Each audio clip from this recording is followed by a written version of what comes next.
Welcome back, everybody. So I wasn't planning on making this video tonight, but I figured this is a great opportunity to do it. Just got this gun in, brand new out of the box, and I wanted to make a video showing you guys what I do to a gun when I first get it in.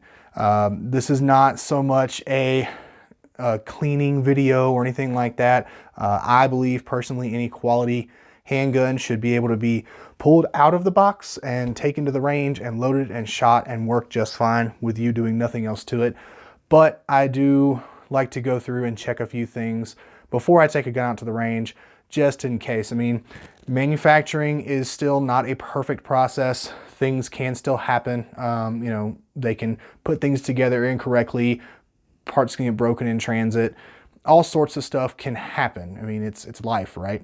So I want to just make sure that Murphy has less of a chance of rearing its ugly head with a brand new gun that I'm excited about when I take it out for the first time. So let me just show you what I do. I take the gun as it comes out of the box, go ahead, I'm going to try to do this around the tripod for you guys. Remove the magazine, lock it open, make sure it's empty, which it is. I'll take a flashlight so you guys can see because the lighting isn't exactly conducive for that. Chamber is empty. So now I'll go ahead and take the gun apart. Just basic field strip, and I'll start with the lower, just looking around. Now it looks like they test fired this from the factory and then just slapped some lube on it on top of the carbon. I'm really weird about cleaning my guns. That's another video I'm going to make at some point.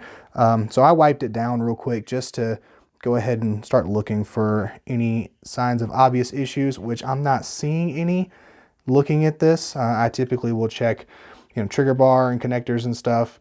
The locking bar here that actually holds the slide and barrel in place as the gun is cycling. I don't seem to have any issues. The trigger's returning just fine. That is one weird little thing I'll mention. Watch the takedown bar when I pull the trigger. The actual trigger bar over here, which you guys may or may not end up being able to see. That little grayish piece right there that's kind of shiny. See it moving right now? That is part of the trigger bar, and it actually pushes on the takedown bar, which I thought was weird. If you guys look when I pull the trigger, you can see this piece rotate like that. Not a problem, just something I thought was interesting. Also, if you notice, the astute of you will have noticed that I did not have to pull the trigger to take the slide off the gun. Another little aside there. Then I'll take the recoil spring out,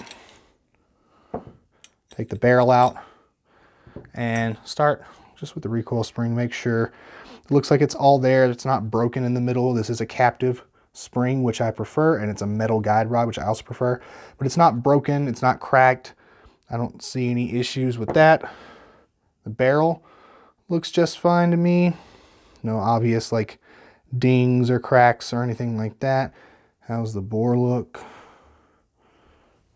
Not bad. I mean, yeah, it definitely looks like they shot it. I'm gonna get something white to put behind this so you guys can see that.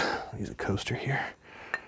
So, yeah, if you see there's a little bit of carbon in there.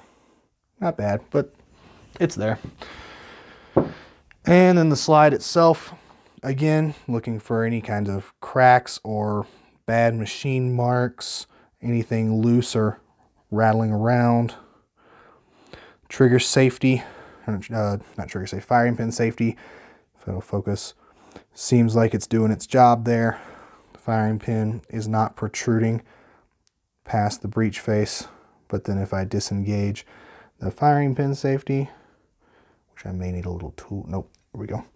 Yep, comes out just fine. Maybe you guys can see that. Yeah. There we go. So yeah, it's working just fine. Everything else looks good. The sight isn't moving in its dovetail. The front sight, that is. The rear sight is actually screwed on from the bottom.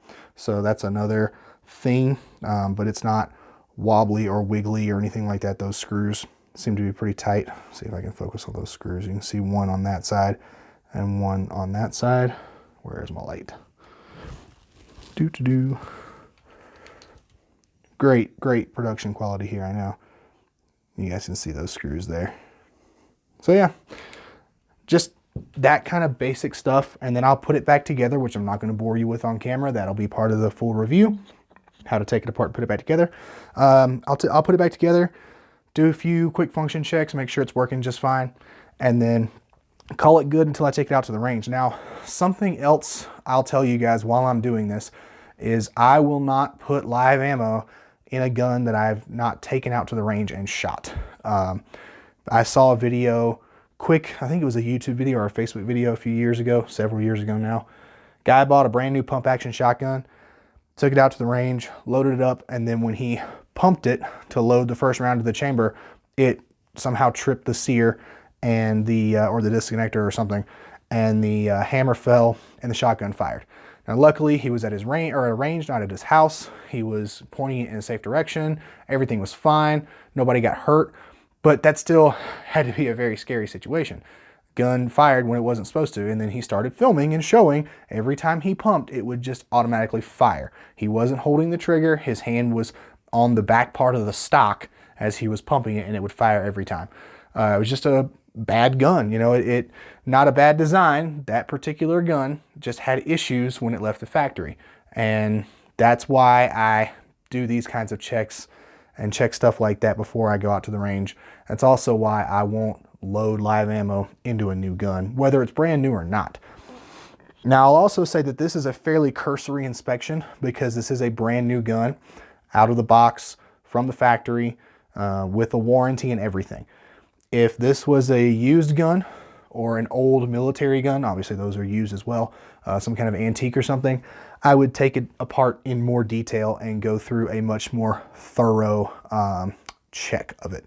A lot of times what I'll also do, which again I'm not going to do on video to bore you guys, is I'll actually take the magazines apart too and just go in and wipe down anything that may be inside the magazine, any foam from the box or whatever. Just kind of go in and take the magazine apart, wipe it down, make sure that the spring tension is good on the magazine springs and everything. These seem to be okay, so I may or may not do that, but that's an additional step that I'll sometimes take with a brand new gun. Again, just making sure that there is the lowest probability that I can get that Murphy is gonna come out to visit me while I'm at the range. So I hope you guys enjoyed this. Hopefully you found it informative. If you did, please go ahead and hit that like button down below. Subscribe to the channel. I'd really appreciate it. It does help out a lot. If you have any questions or you want to see other content kind of like this, post down in a comment below and let me know. And if you have questions, well, then we'll chat about it. We can go back and forth. You guys can also email me. My email address will be in the description of this video, just like it is in all my other ones. And if you have a question that's maybe a bit more lengthy or something you don't really want to air to the public, I'm totally cool with answering emails as well. And finally, if you want to help support the work in the channel, please go down to the video description, look at my GunStreamer links. Every time you use one of my referral links, I do get a very small portion of support, I guess, from GunStreamer, which that stuff will go back into helping out the channel with camera equipment, ammo, guns, range trips, all kinds of stuff that I want to use and basically reinvest that into the channel to bring you guys better content. So if you guys don't mind doing that, I really appreciate it. Also, if you think this would be beneficial for some of your friends, share the video. I mean, please distribute the information and the knowledge and bring more people into the community. So that's all I got to say about that. Thanks, guys. I really appreciate it. Thanks again for watching. Y'all take it easy, roll tide, and I'll see you later.